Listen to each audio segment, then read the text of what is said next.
Team 7 robot. So I'm going to be talking about the hardware features of our robot. First of all, and the most fun part, is our Nerf gun, which does the service task. We don't even need to stop as we're driving by, it just shoots.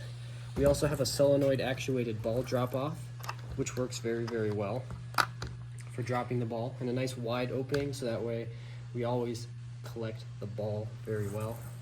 And we have a nice battery bucket here to keep the center of gravity centered, because this thing is a bicycle. It only has 2 wheels. The bottom is just skids. And we have 3 sensors for our line following. And that's the highlights of our robot. Yeah, then kind of jumping into the circuitry and wiring of our robot. We have it hidden underneath our top panel. Some things to highlight would be we plugged our PIC directly into our breadboard. This helped us simplify the wiring. We also had to go back through a couple times and simplify our wiring to make things neater, and found that to be really helpful in debugging things and understanding where things were going. And yeah, those are probably the main things to point out with our circuits. Yeah, and then for some software stuff, I mean, as Fisk mentioned, we use just digital sensors, so we didn't have to deal with analog, which made things a lot easier.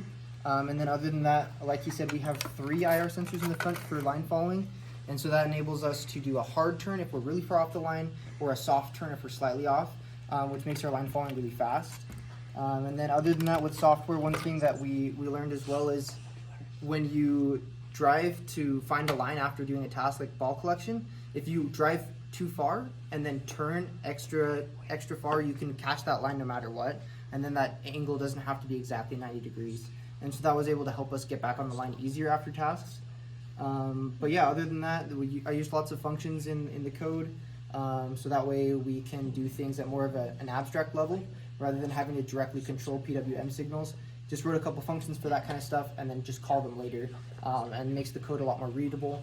And we also used a lot of macros as well to label pins and just make the code as readable as possible. Okay, some things we learned. Well, we changed the top of this to be a lot more lightweight, and that helped with our motors not skipping steps when they're trying to turn. We also decided to put our line following sensor, our task detection sensor back here, and that helped a lot with the timing and staying on the line when we're doing task detection. We also were keeping up on the milestones. Definitely helped trying to get our robot to get to the final competition and make everything easier every week instead of getting it all done at the end. And that's kind of what we were learning this time making our robot.